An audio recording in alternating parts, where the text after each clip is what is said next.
everyone, Dr. Jason Old here, surfer, historian, world traveler, and your host of the Surfing Historian podcast. This season, we'll be diving deeper into the nuanced world of surfing and examining the historical, cultural, philosophical, and even scientific elements of the sport we're all stoked on. So let's paddle out together and ride through the world of academia.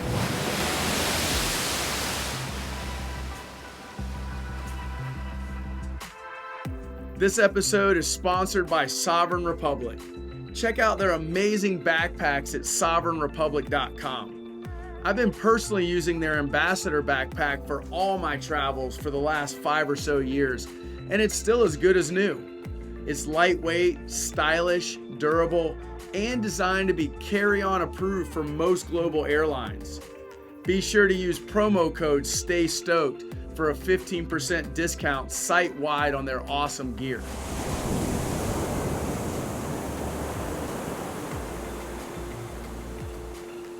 Joining me today is Dr. Chad Nelsen. Chad's the CEO of the Surfrider Foundation, the world's largest grassroots coastal and ocean conservation organization dedicated to the protection and enjoyment of the world's oceans, waves, and beaches. Chad has over 25 years of experience in ocean and coastal conservation, working at the intersection of advocacy, ocean recreation, and grassroots organizing.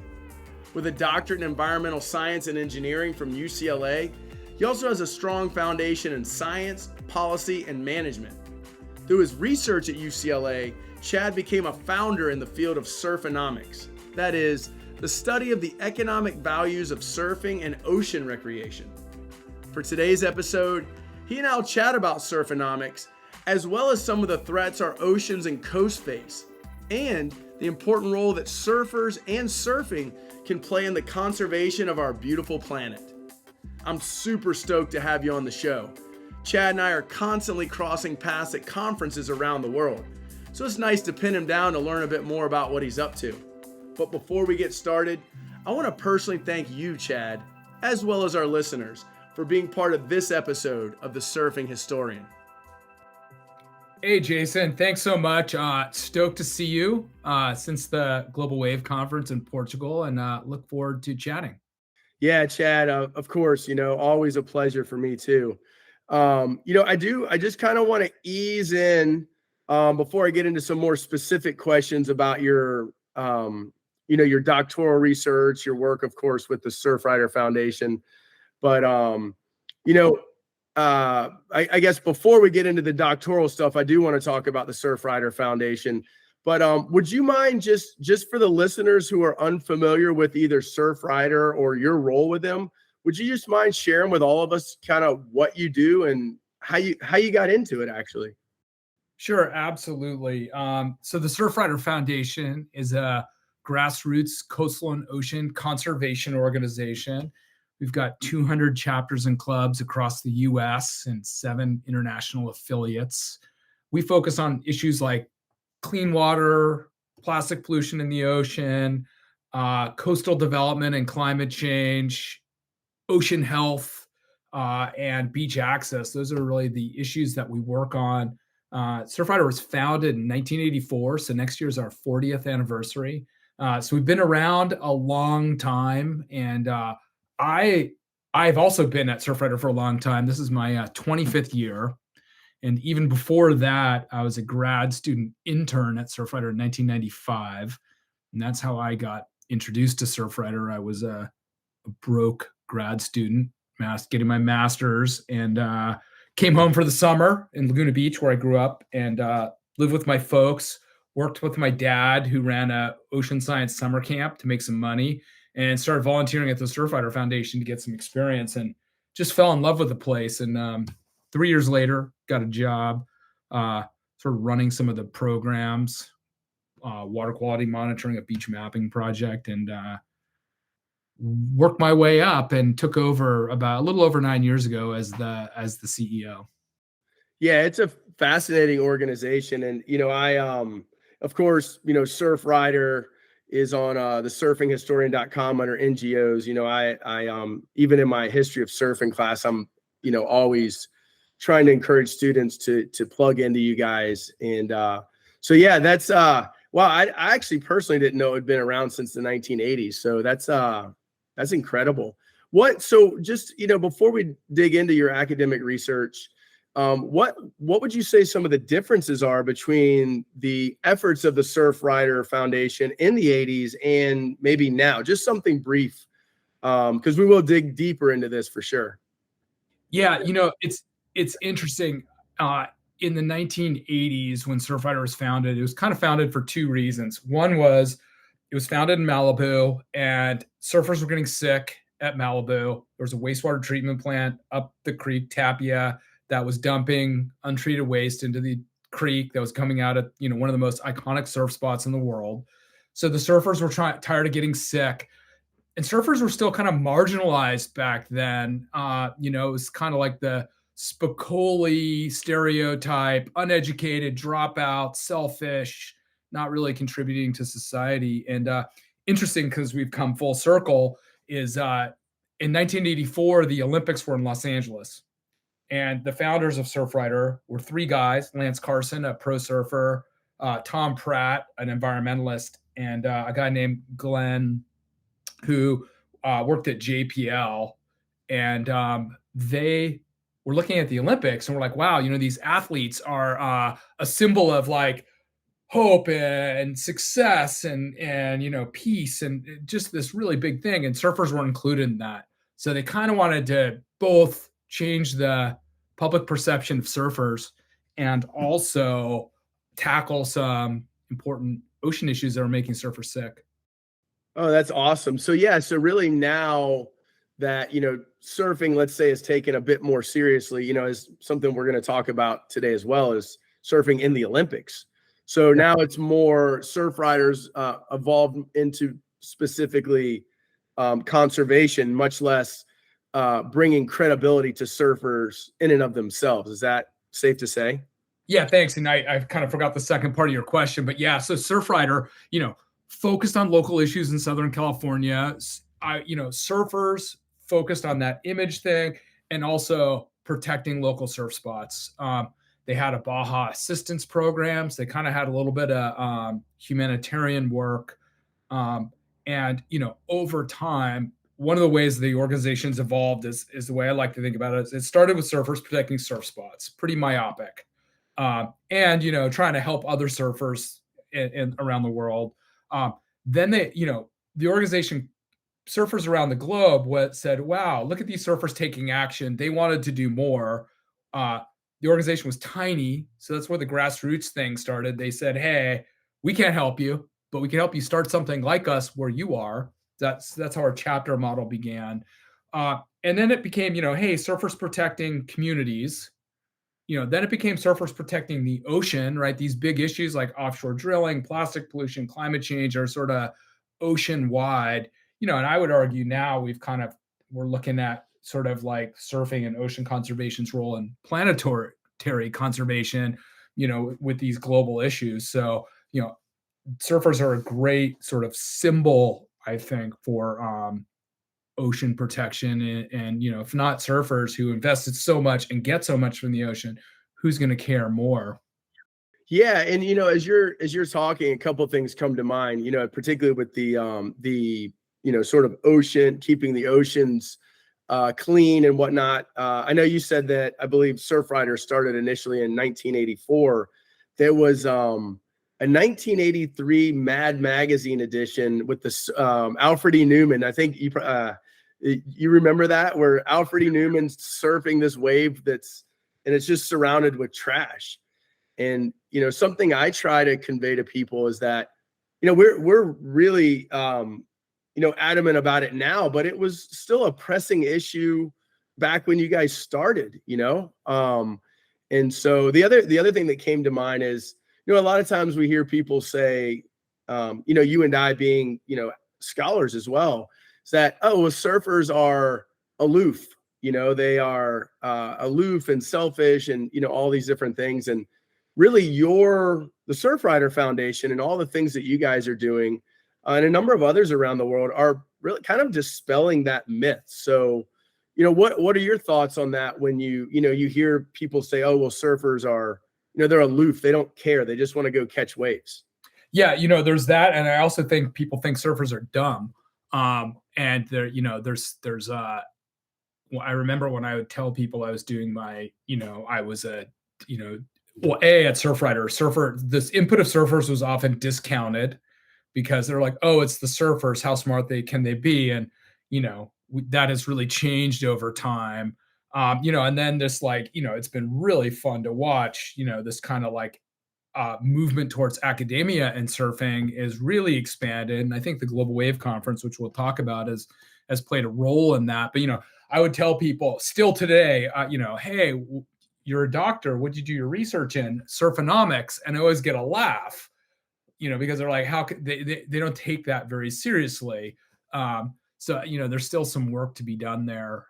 And, we'll talk about it more when I talk about my research. But, when I did the basic demographics, which was foundational for the work, people are always surprised by what I found because those stereotypes have been so persistent. And, on this sort of aloof and selfish side, I think there's a little element to that. I think if you look at any sport that people are super passionate about, mountaineering, rock climbing, golf, mountain biking, surfing, people who are really, really sort of addicted to those sports are willing to make sacrifices in order to pursue them, which sort of we all do too.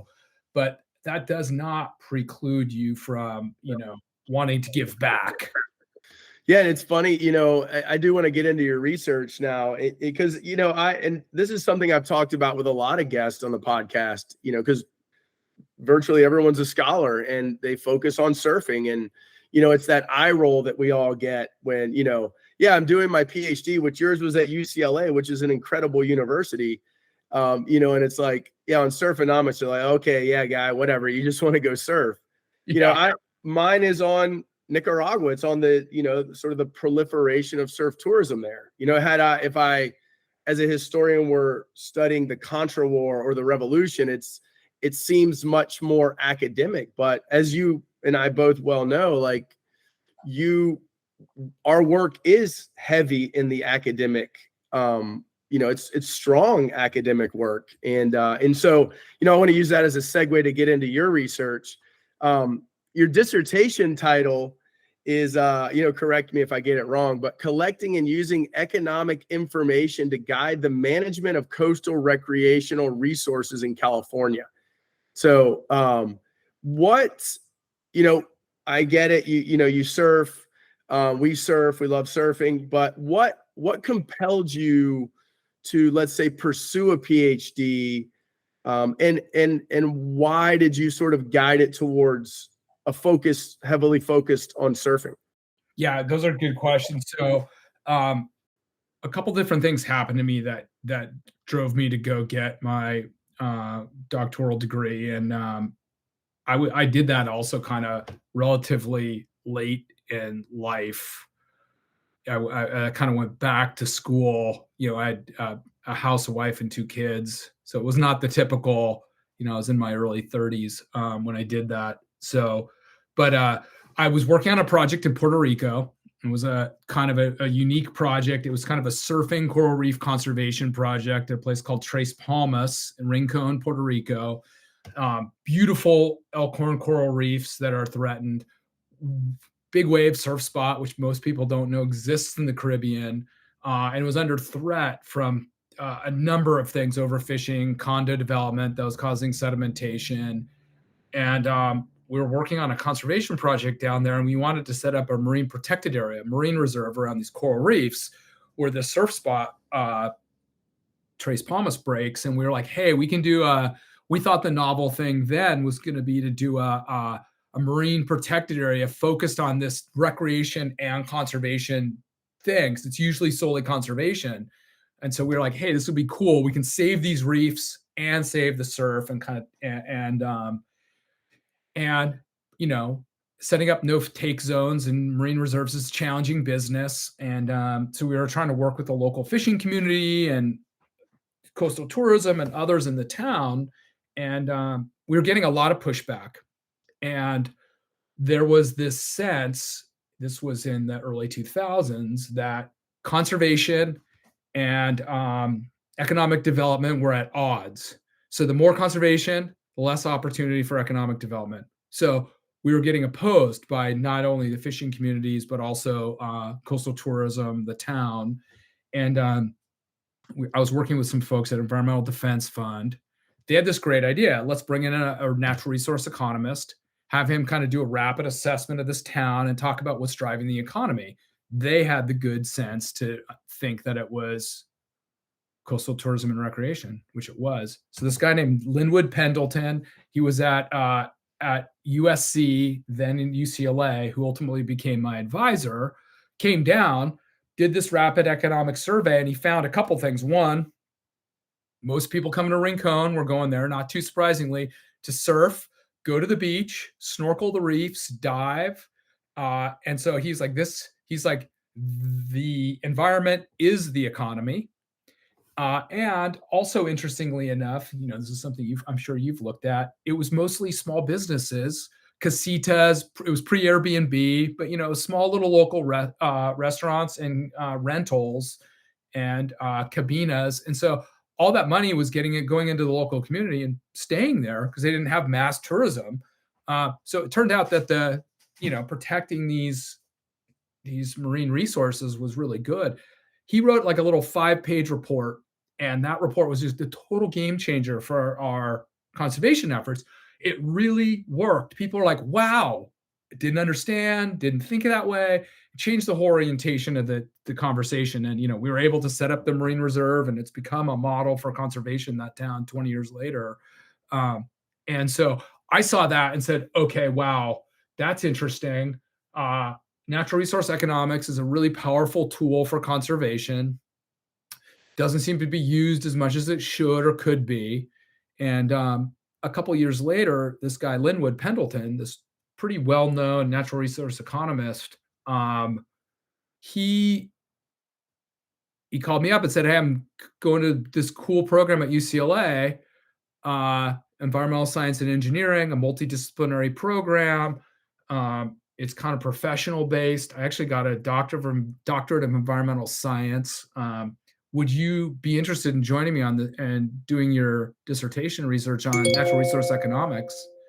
And I said, yeah, sounds interesting.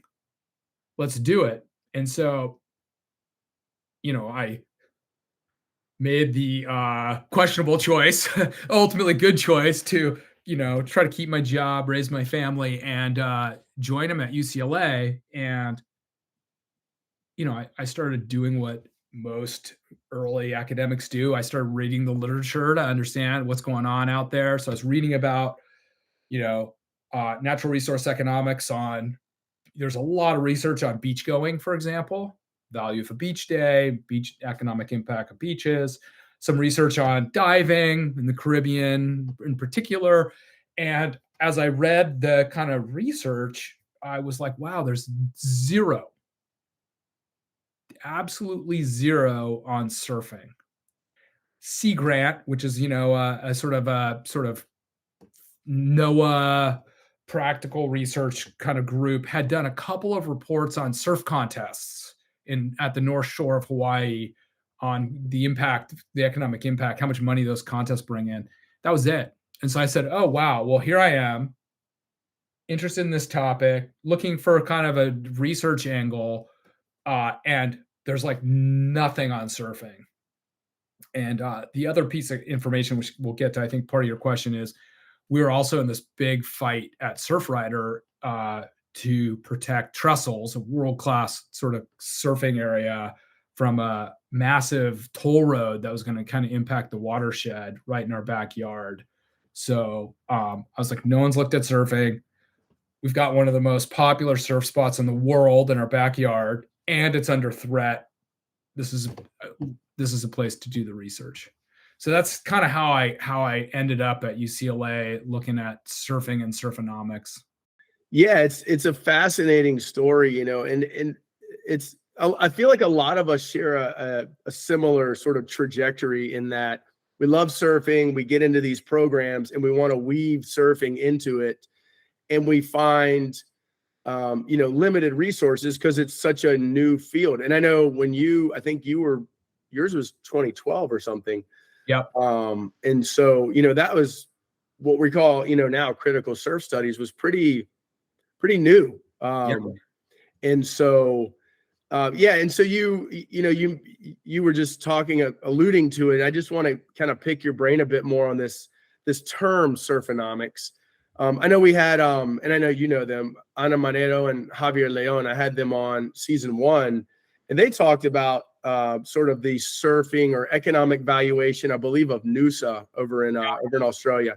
So I'm sure you're familiar with it. But so I guess for the listeners who didn't hear that episode, would you mind, since it's my understanding that you really are one of the first people to use that term, and kind of in your own words, what is surfonomics and how do you apply it to somewhere like Trestles or Tres Palmas or some of these places you've been mentioning? Yeah. So, surfonomics is just kind of a clever buzzword, right? You just add anomics to anything, and when you're talking about economics. But what I was focused on was, okay, there's sort of two pieces to it. Surfers are coastal tourists, and they travel around the world and they visit spots, and when they go to these spots, they spend money. So I live in Laguna Beach. I drive down 20 minutes south to Trestles. I park my car. Maybe I buy gas. Maybe I stop at a surf shop. Maybe I buy breakfast. Probably do some of those things while I'm there, and then I come home. So I kind of left some money in San Clemente because I was visiting Trestles, and that's called economic impact. So classic tourism thing. This drives coastal tourism economy all over the world, right? My hometown's a tourist town. Its economy is run by beach visitors coming here and spending money in town. So that's one piece of this that I wanted to look at. And we looked at this for beach going, and I'll get into a little bit of the specifics about this, but no one had looked at surfing. The other piece of it is called non-market value.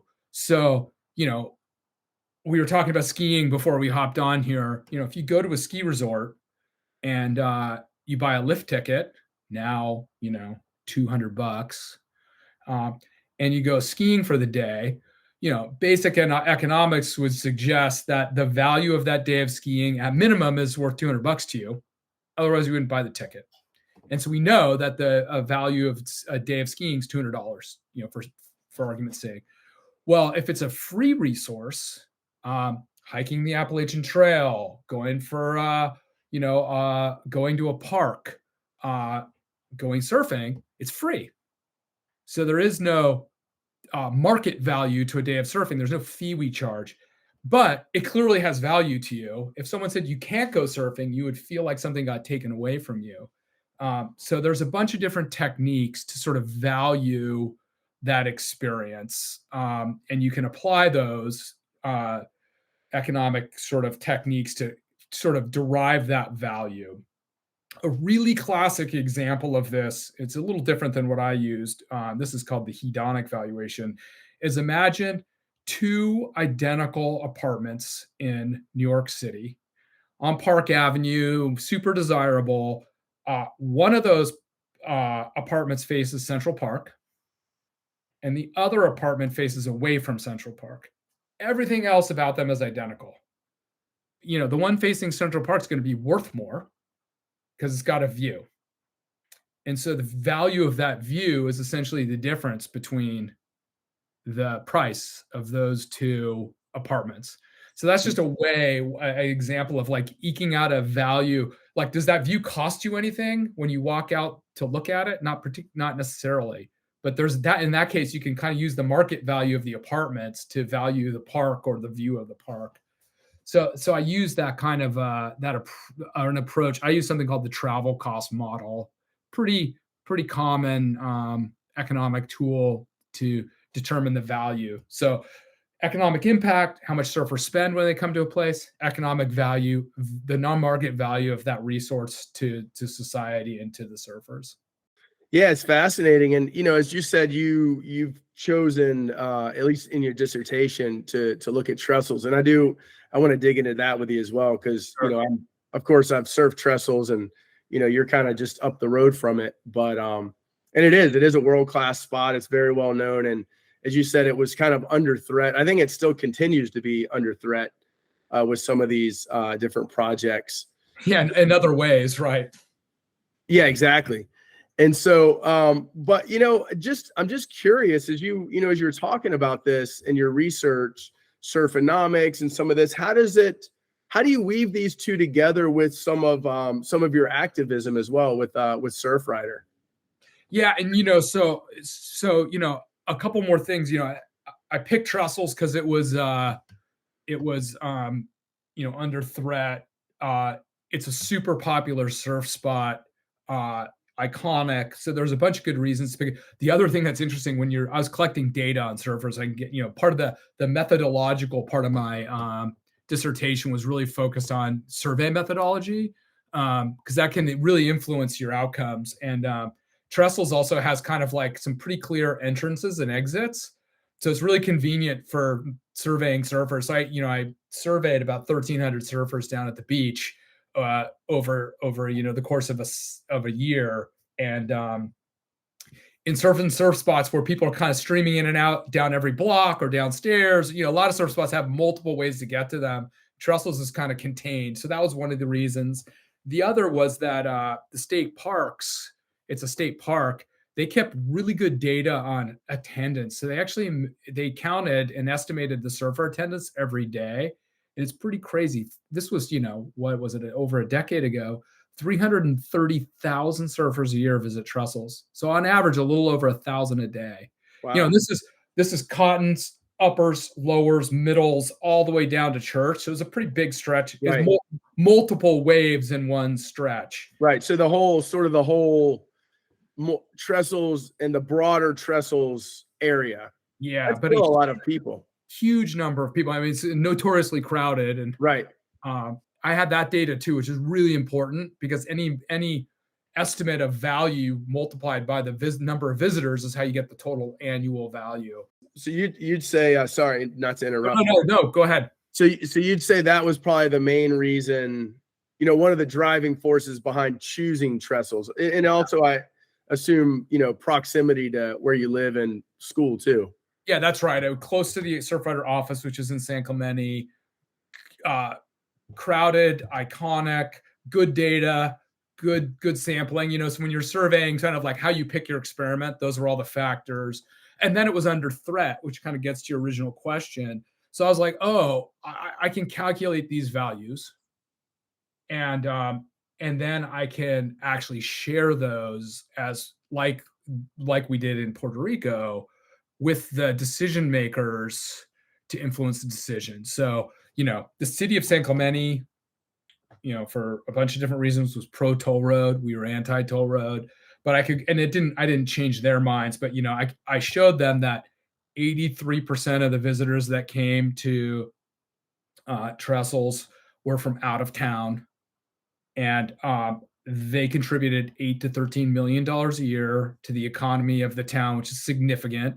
And so, you degrade the waves, they're going to leave. Another interesting side note, and it's not super surprising, but it's interesting. It gets to one of your other questions about wave quality. They were leaving. So I asked these surfers where they were coming from. And, they were coming from Ocean Beach at the border of, southern San Diego to Santa Barbara to Riverside. So some of them were traveling 100 miles. Right. A lot of them were leaving surf towns. So they were leaving Oceanside, they were leaving Newport Beach, they were leaving Huntington Beach. So they were leaving good waves right down the street to drive a half hour to come to Trestles. And the only reason they're doing that is because the wave quality is better. Right. Yeah. Yeah. And I mean, when I lived in Newport Beach, I consistently went, you'd go check Newport, and then you're like, let's just go to Trestles. And I mean, it would be crowded, but you're right. Like it's just a better wave. And so, yeah, it's fascinating how you're able to sort of weave this together with Surfrider and Trestles. And, you having this empirical data to say, hey, this toll road could have a tangible impact on the wave quality. And if the wave quality, becomes, let's say, substandard, then you're going to lose a wide range of tourists who are contributing, an X amount of dollars a year to the local economy. And so I guess, sort of in sum, that is Surfonomics. That's right. And so that was, I did sort of three things. I showed them the demographics of the surfers because you just need that data to put into the models. So it's like, hey, the people who are coming to San Clemente are, and this is, was a kind of a subplot of the whole thing, wealthy, well-educated, fully employed. In other words, they reflect the communities they live in, which is not that surprising. Southern California is not cheap. So if you live in Newport Beach or San Clemente or San Diego, North County, San Diego, to live in those places, you have to be, a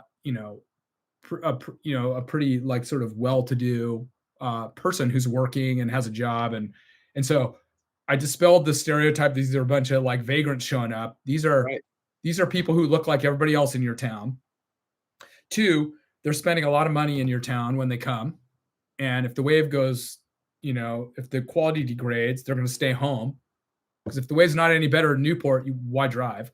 Exactly. Yeah. And then third, it has this non-market value, which I estimated to be about $80, and that changes with inflation. But, there's like this almost $30 million value of sort of like this is what the value of the waves to the surfers, this non-market value, willingness to pay. So that's more of an expression of what the value is to the surfing community, a little bit more abstract, but, across those three things. And it really did, I wrote a memo to the Coastal Commission who ultimately denied that project, and they used that information in their sort of arguments. So it played a small role in a complex campaign. Yeah, and the non-tangibles, I guess, I think is the way you put it. I'm thinking, you could, if you live in Newport Beach, you could ride your bike to the beach. Whereas if you want to go to Trestles instead, you're going to pay for gas. Like you said, you're going to stop, maybe scoop up a burrito. Like you're going to, I'm just thinking that's what the wave is worth. I'm going to spend this amount of money to go surf, this wave. So, thinking, you did that, let's say a decade or so ago. And as you're talking, I'm thinking to myself, I'm like, let's say you were to do this dissertation or this research starting in 2023, or, you start your dissertation research, let's say January of 2024, where would you choose a different place? Do you consider, would you do Trestles again? Do you still think it's that relevant of a place? Is there another place in California or maybe somewhere else globally? Yeah, it's a great question, because I think that like understanding these values, and a lot of it, like Save the Waves, for example, has done a lot of Surfonomics reports in other parts of the world, which is awesome. It's become sort of foundational in their World Surfing Reserve project, which is really neat to see. And so I think it's still relevant at Trestles. I was trying to find this, it was the first time anyone had come up with a non-market valuation for surfing. But it's a super high quality wave, so if I could do it again, one thing I might try to do is, if I had more time and resources, I'd look at like 3 or 4 different waves, and have like, a lowers or a Trestles at the top, and maybe some of these kind of like mid-tier waves and maybe some lower end waves. You could get the full spectrum. That would be one kind of way to advance the research. I mean, the other thing to do would be to, go to another area of world-class waves and look at those too. But then again, you're getting the high value. You think about a place like Pipeline, and we all know it's super spectacular, but most of us can't ride it, and many of us go to watch. Well, and I was going to say that would actually be kind of the interesting thing there. Right. There was some research done by my advisor on surfing in Huntington Beach, and one of their implications was that actually one of the reasons people go to Huntington Beach actually as a tourism is to watch surfers. So that's interesting too. That has value. Yeah, And so setting up, posting up there on the pier and just watching. Yeah. So a lot of non-surfers want to watch surfers, and a lot of us surfers who are mere mortals would love to go up and watch guys surf pipeline, even though we can't go out in the water. But Yeah. it's the same thing, right? If you spent the day and drove up to the North Shore from Honolulu, for example, you'd probably get lunch, get some gas. And so surf tourism observation kind of has the same impact. So those are some ways maybe, you could expand on or look at what I did sort of differently. Yeah, absolutely. And like you said, I mean, if you wanted to go internationally, you could, look at something we'll talk about later, as Chopu, or, with my research, look at places like Popoyo in Nicaragua, the sort of economic valuation of that area because of the draw to the wave. And so, yeah, and, you kind of mentioned it, and, you mentioned Save the Waves, of course, which is another incredible organization. Yeah. What are some other places around the world kind of specifically has, let's say, I know we mentioned Noosa, but are there any other places around the world where this sort of your Surfonomics framework is being applied to, anywhere, any breaks around the world? Yeah, I don't know if that made sense. Yeah, no. Yeah, sort of where's Surfonomics gone over the last decade? And, one thing that was really interesting is when I was doing this, when I decided, okay, I'm gonna look at Surfonomics, I'm gonna start looking at surfing. So I started doing, again, you do your literature review, and I was, scanning Google Scholar and anything I could find to try to find any existing literature on surfing. And there wasn't much at all. In fact, Surfrider had done something before my time where they valued a lost wave in LA, and they kind of used a day at Disneyland, which I thought was pretty funny. That was like the closest substitute. But I found a guy named Neil Lazaro, who was an Australian who's actually doing similar research over in Australia at the same time I was. And we were like, so we kind of found each other and became pals and sort of, exchanged information and resources. And so that was good. But we were the only two at the time and that we were aware of. And since then, I think, the use of Surfonomics has really exploded. There's a guy named Jason Scorse up in Santa Cruz. I think he's at Monterey Institute of International Studies, MISS. He's an surfer economist, and he's been sort of looking at the impact of surfing on home values in Santa Cruz, which is kind of interesting. I didn't really think of that, but of course, being in proximity to surf spots can actually increase home value. So he was using that technique.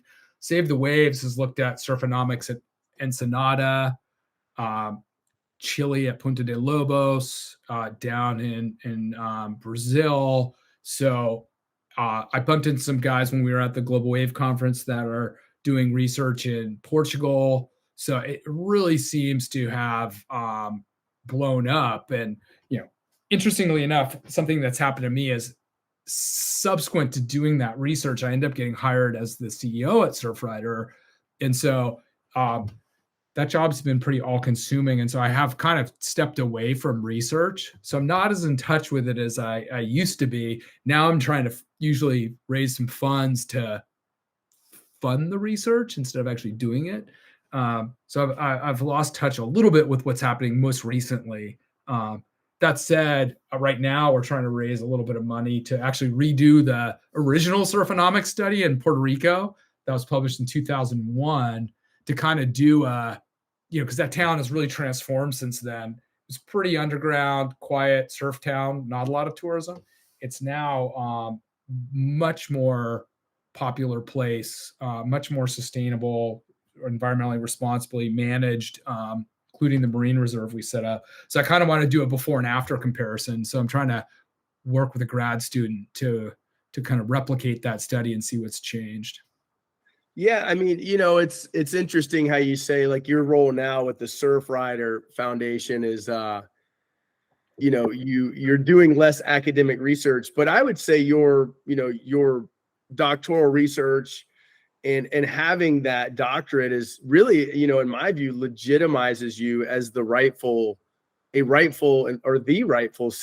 for an organization like the Surfrider Foundation. I mean, your work and your passion as an activist is, I mean, it's just, in my view, you're the perfect fit.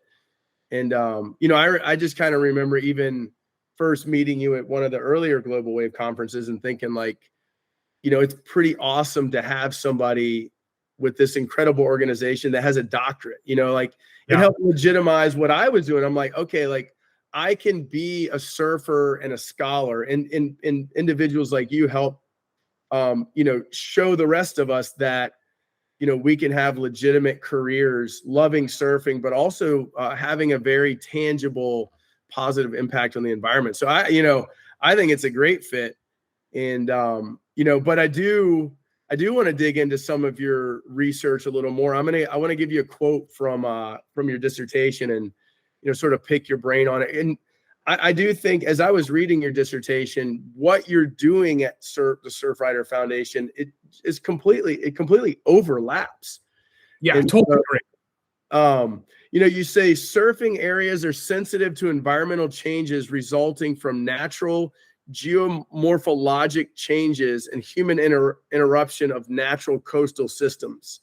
And so, I mean, that's right at the heart of what you guys do with the Surfrider Foundation, at least in my view. And so, as a scholar and the CEO of the Surfrider Foundation, what role do you think we, myself and other surfers could and should play as stewards of these coastal ecosystems? Yeah, it's like, a great. How can we join forces? Let's say. Yeah. So it's interesting too, because there are also a bunch of academics, including like Ed Atkins, who I think you've interviewed, and others who really focused on this science of, sort of like the physics and science of describing wave breaking academically, like sort of quantitatively, which has also been a hugely valuable thing because surfing and waves in many ways can be really difficult to measure and subjective. But I think one of the things that I've always felt is if you look at any coastline, the Nicaraguan coastline, the California coastline, the New Zealand coastline, the Australian coastline, the world's coastlines, the number of waves that are great for surfing relative to the total number of waves out there is actually quite small.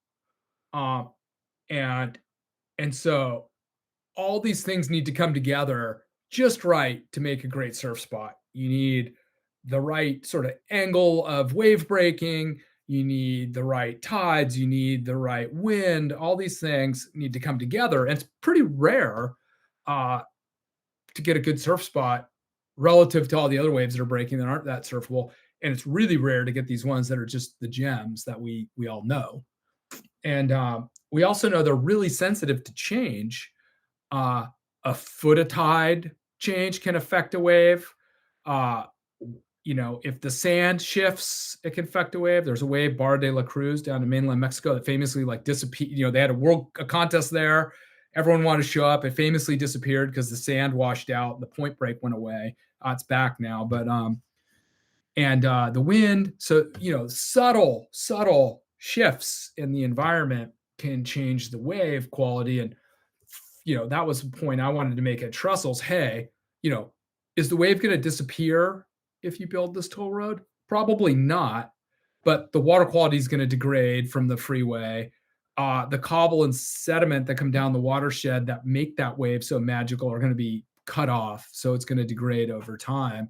And if the quality of that wave goes from, say, a 10 out of a 10 to a 7 out of 10, maybe people are going to stay home. They'll surf Oceanside or Newport. And so, I think that idea that these are really sensitive, special, unique places, like an endangered species,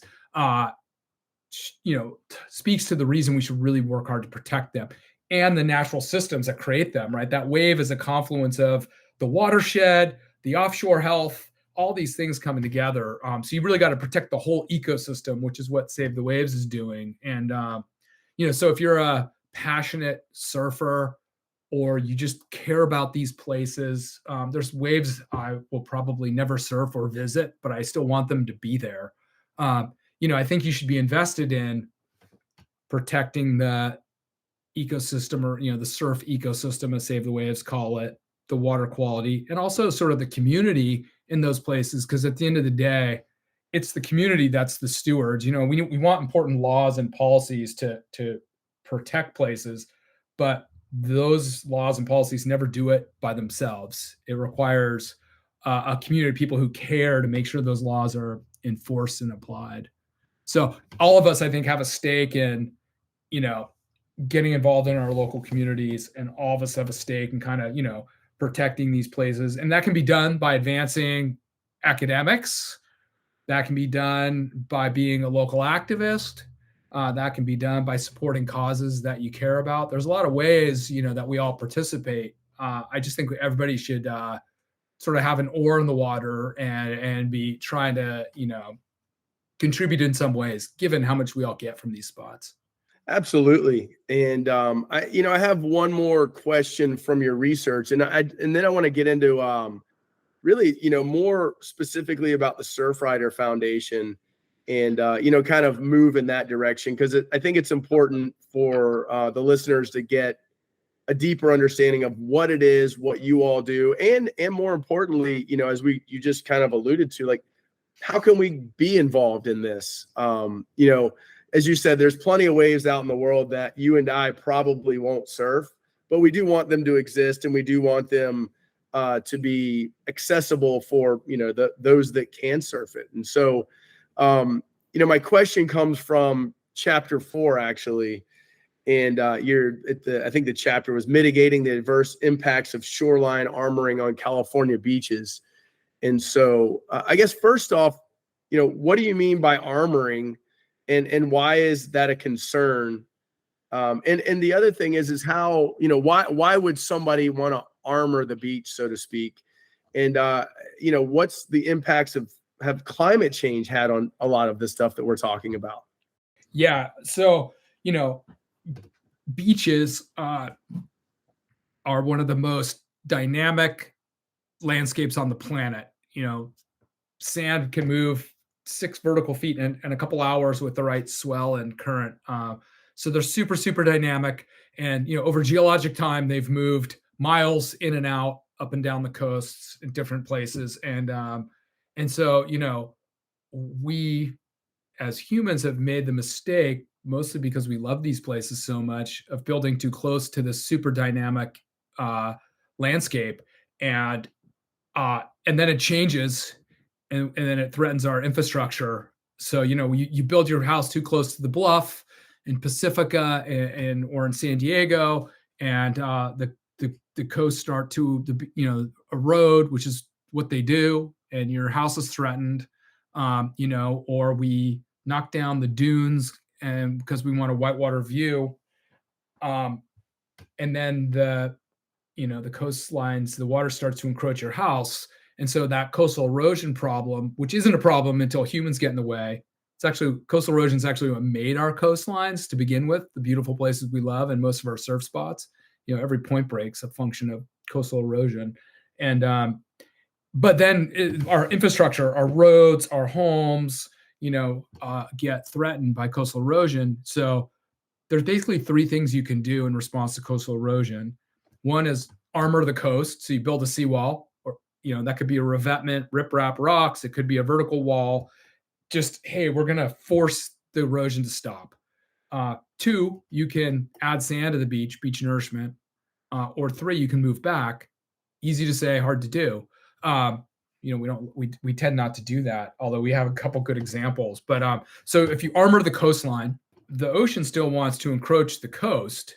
And so, if you had like a nice wide beach, and the ocean's encroaching, that beach is getting narrower and narrower. In a natural system, it tends to erode the dune or the bluff, and that contributes sand to the beach. And the whole beach kind of moves inland, but stays its equal width.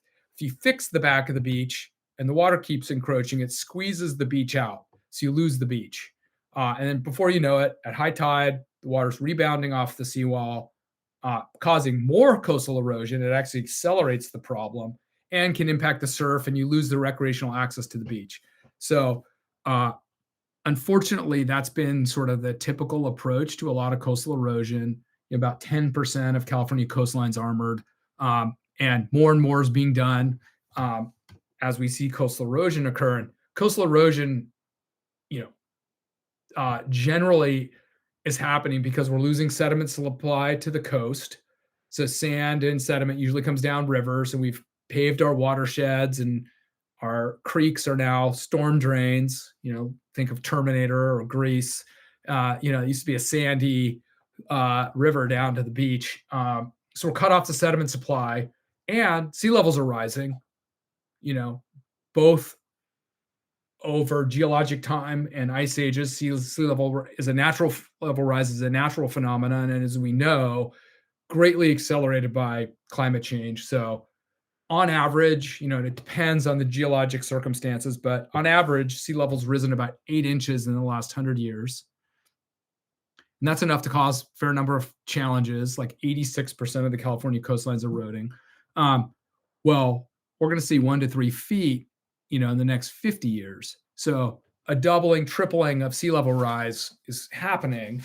And that's going to accelerate all these problems. And so again, if the knee-jerk reaction is to armor the beach. They just did this at San Onofre, kind of a really famous longboard surf spot, classic spot just south of Trestles. And we're seeing the impacts of that seawall affecting the beach and the surf already. And so that was what I was concerned about. And so one sort of economic approach to that is, hey, if you're the homeowner, you get to build a seawall because your house is going to fall in the ocean. Great for you. At the cost of the public beach, which is going to disappear. So should you, homeowner, have to pay for that lost recreational access to the beach over time? And ecological impacts too, right? So that beach could be a sea turtle nesting beach. It could be important to seabirds. It could be a haul out site for marine mammals. That beach is an ecosystem. It's not just a pile of sand for us to put our towels on. And so I was in my dissertation, I was like looking at the how to fairly figure out what that mitigation cost for lost ecosystem services and beach access is, under this theory that, hey, if the private parties are going to benefit and the public is going to lose, they should be responsible for compensating for that lost opportunity. And both that would create a pool of money to do mitigation, and also maybe disincentivize building seawalls in the first place. If it got really, really expensive, the formula would change. Yeah, no, it makes sense. And I, Dan Reineman and I talked about that in our episode, and he and I, being originally from like the Virginia Beach, Outer Banks area myself, we were talking about that area. You have all these people, and to your point, people want to be close to the ocean. But when you build a house on literally, as the case with the Outer Banks, shifting sands, when the sand does what it does and has been doing, as you said, over, geological time, the house tends to, fall victim to the ocean. And so, you saw that and see that, in the Outer Banks as well. But yeah, I find what you're talking about interesting, because if someone wants to put up a seawall, the repercussions of that, how responsible should that individual be? I mean, that's a pretty serious question, Yeah. So, I want to segue now into Surfrider, because as I said already, I mean, your work with your research, your dissertation, all that is literally it completely overlaps with, it seems to me, what you're doing now. I mean, it's spot on. So, but as far as Surfrider, Surfrider is, at least the way I understand it, is the world's largest grassroots coastal and ocean conservation organization dedicated to the protection and enjoyment of the world's oceans, waves, and beaches. So my question for you as the CEO is, what are some of your most proud moments, as the CEO of Surfrider Foundation, both domestically in the US and internationally, maybe collaborating with other chapters? Yeah, no, that's a great question. We it's interesting. We keep track of like what we call a coastal victory, which means that like we it's one of our impact metrics. And the definition of a coastal victory is an official decision made in benefit of the coast. So this means that a small town banned single-use plastic bags all the way up to the federal government making a decision not to drill for oil off our coastlines. And so we've had since we started counting in 2006 almost 900 coastal victories. So lots of little wins happening all the time across our network. So tons of impact. And this is really at the end of the day, and this is why I'm such a firm believer in Surfrider's model. This is mostly coastal community members deciding to take action in their towns to do things that are going to protect our oceans and coasts, which is cool to see. And then we try to scale that up to the state and the federal level. So different sort of levels. But some of the wins that I'm most proud of is, I'm really proud of stopping that toll road at Trestles. When that campaign started over 15 years ago, the road was already on the maps. The governor at the time was Arnold Schwarzenegger, and he was a great guy, but he was pro toll road. He wanted this road to go in. A lot of people told us it was unwinnable. The road was going to be built, so we're wasting our time. And one of my colleagues at the time, a great guy named Matt McLean, who ran our marketing department, he had this kind of moment in our office where he was like, we're in San Clemente, we're the Surfrider Foundation, and we're not going to fight this road that's going to destroy a world-class surf spot because we don't think we can win. If that's the case, we should fold up shop and go home. And he was right. So we took that on. We were told we couldn't win, and we won. We also set records for the most people to ever go to a state parks commission meeting, a coastal commission meeting, and a commerce hearing. Thousands and thousands of people showed up. I call it the Woodstock of surfing conservation. There were bands, people in costumes. It was like celebratory. And so part of that win was fighting against the odds and protecting this really special place, including a state park, the fifth most popular state park in California. But it was also because it was a people's movement.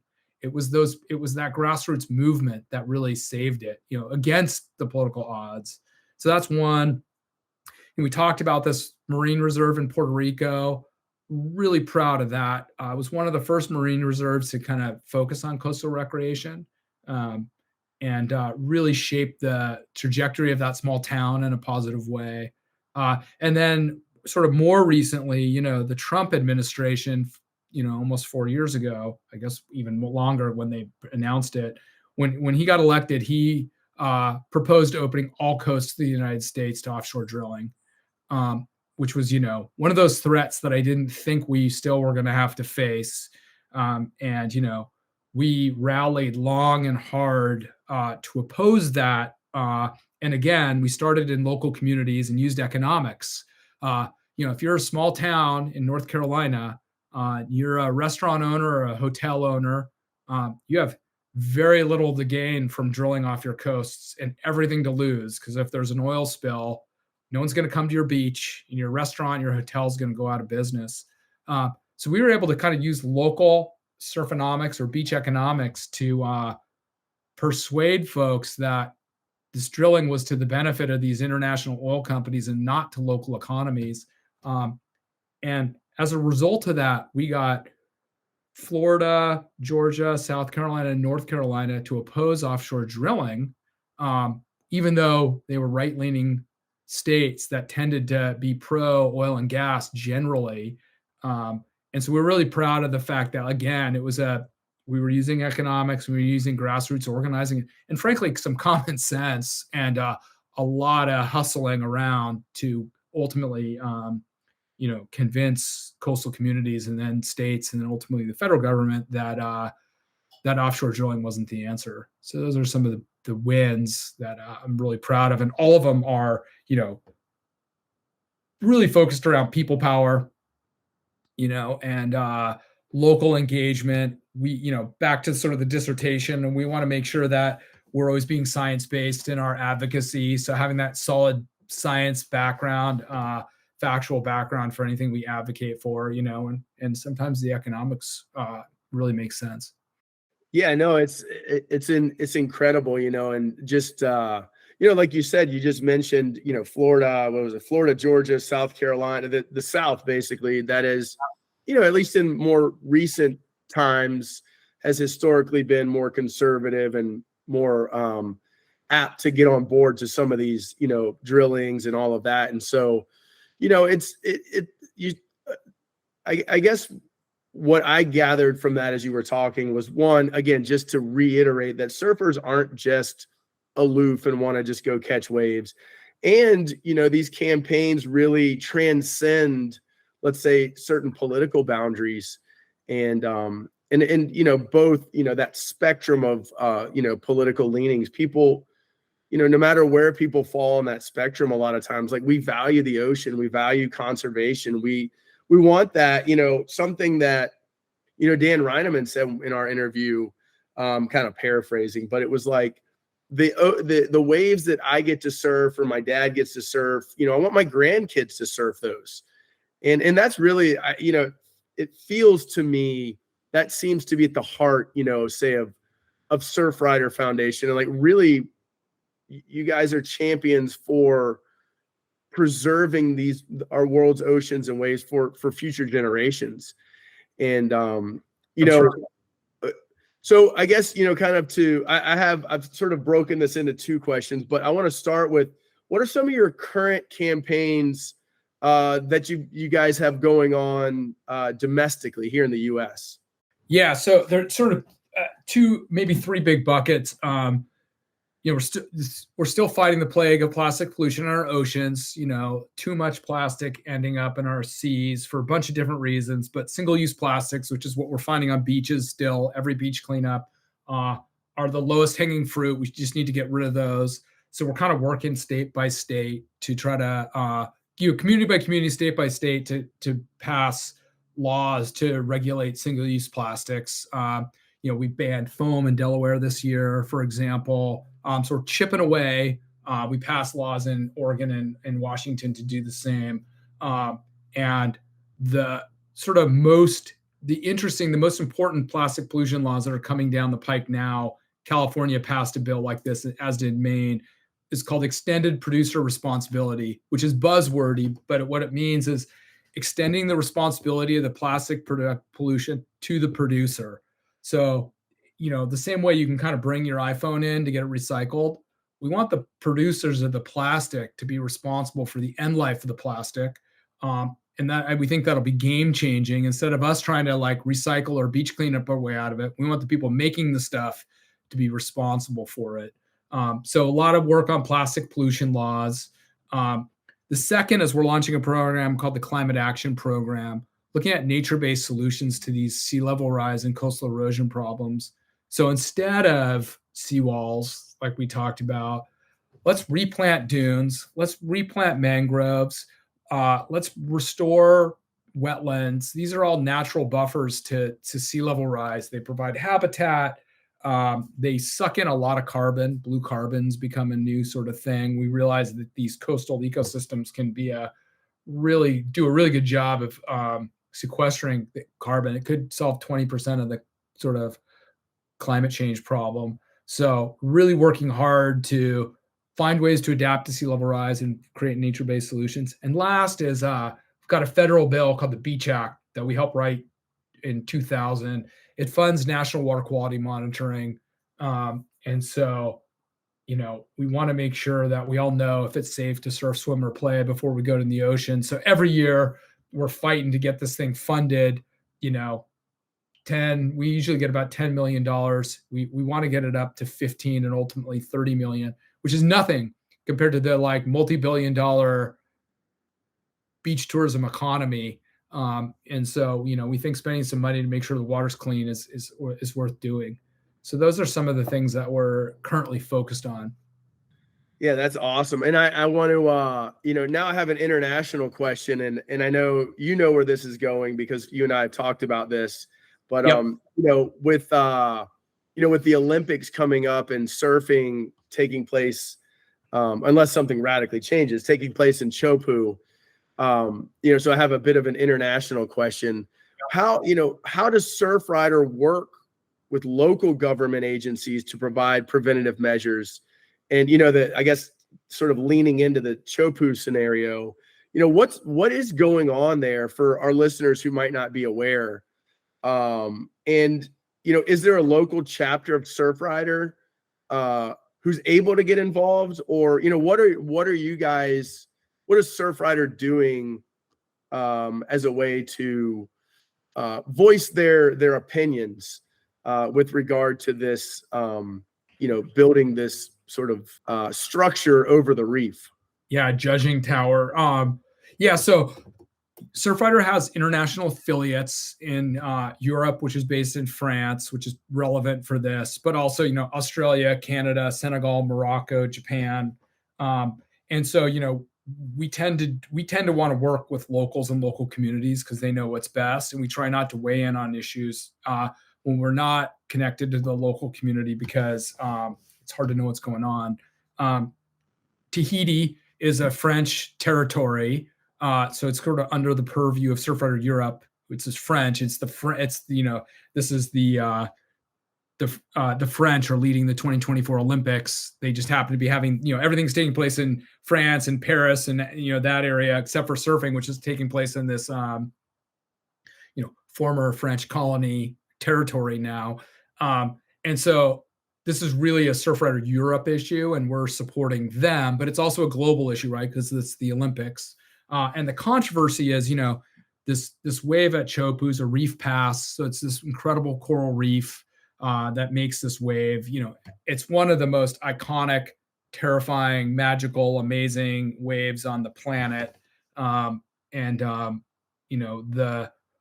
really small village is sort of adjacent to this spot. And, the World Surf League, the WSL, has been holding championship contests there for the last 20 years and has an older, structure like a tower built on the reef so that the judges can, watch the waves. And this is not uncommon at reef. There's one in Tavarua and Fiji too, at these reef passes because they're pretty far offshore. It's the fringing reef off the island.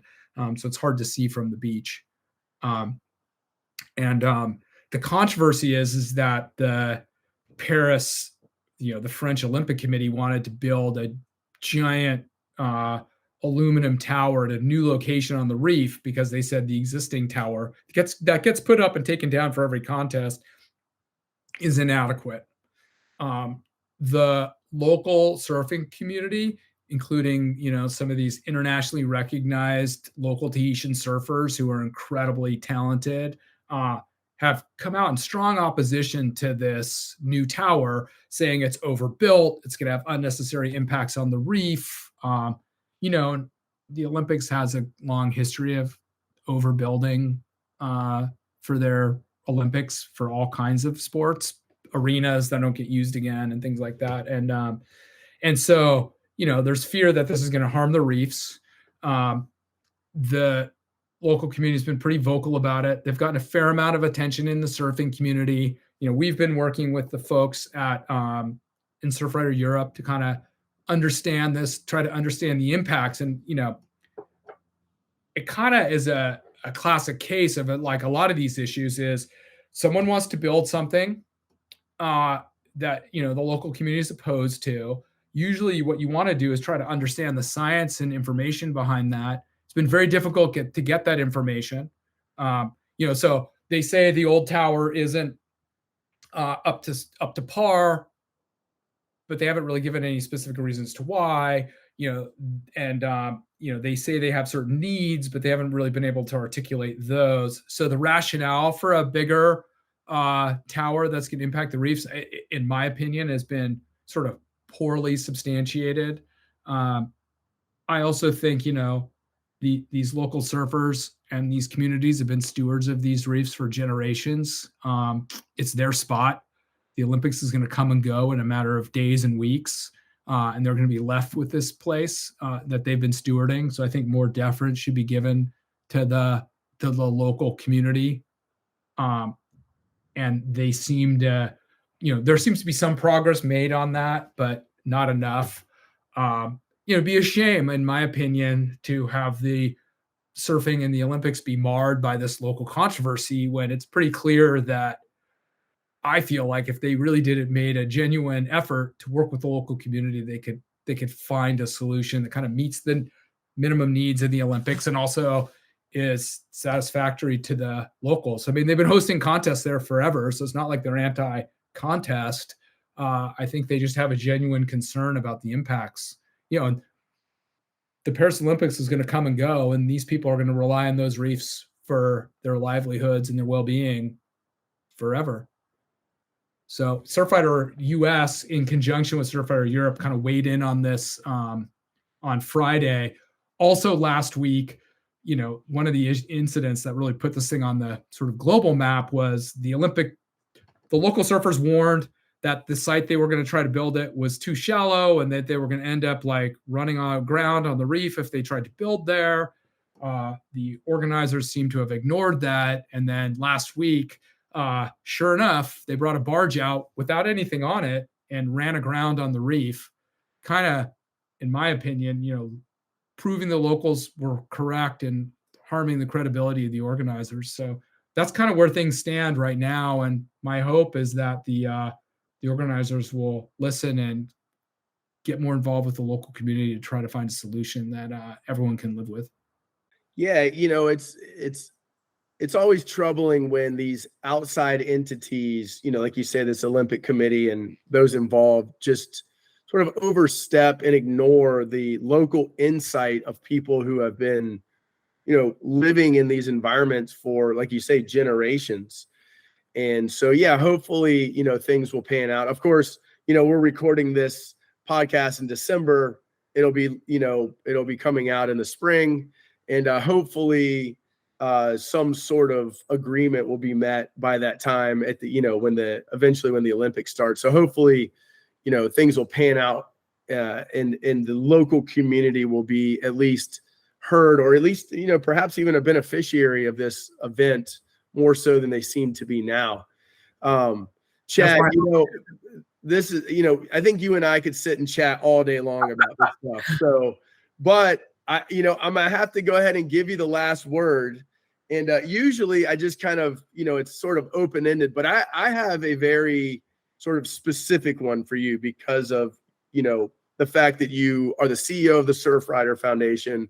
You have, both a domestic and international reach. And, I really, really want individuals to plug in and come alongside and volunteer and be part of this, awesome organization. And so I am going to give you the last word, but I want you to tell us, myself included, but the listeners as well, how can we be part of this organization, whether, say we live in California or Florida, somewhere else in the US, or we live abroad? How do we get involved? And with that, you go ahead and get the last word. Yeah, I appreciate that. So two things: join the Surfrider Foundation. An annual membership's $5 minimum. There's power in numbers. So the more members we have, the more influence we can have to protect our ocean waves and beaches. So I encourage everyone to just sign up as a member.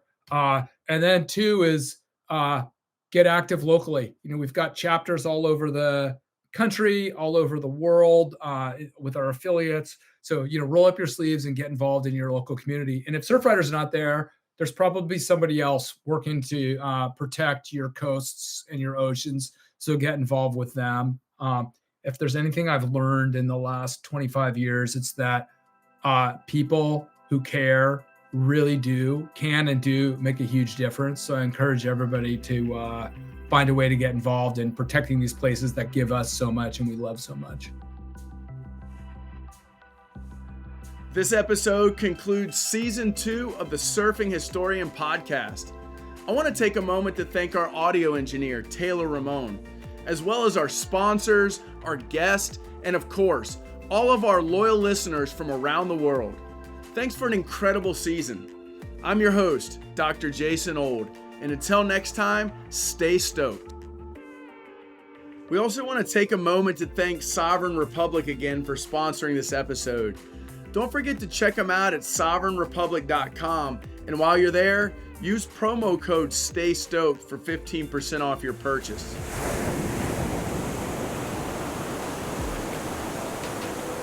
Thanks for joining us for another episode of The Surfing Historian. If you're stoked on these conversations, be sure to share, like, and subscribe to never miss an episode. And don't forget to check out our killer merch at surfinghistorian.com. Proceeds go to help keep this amazing podcast going strong. Until next time, stay stoked.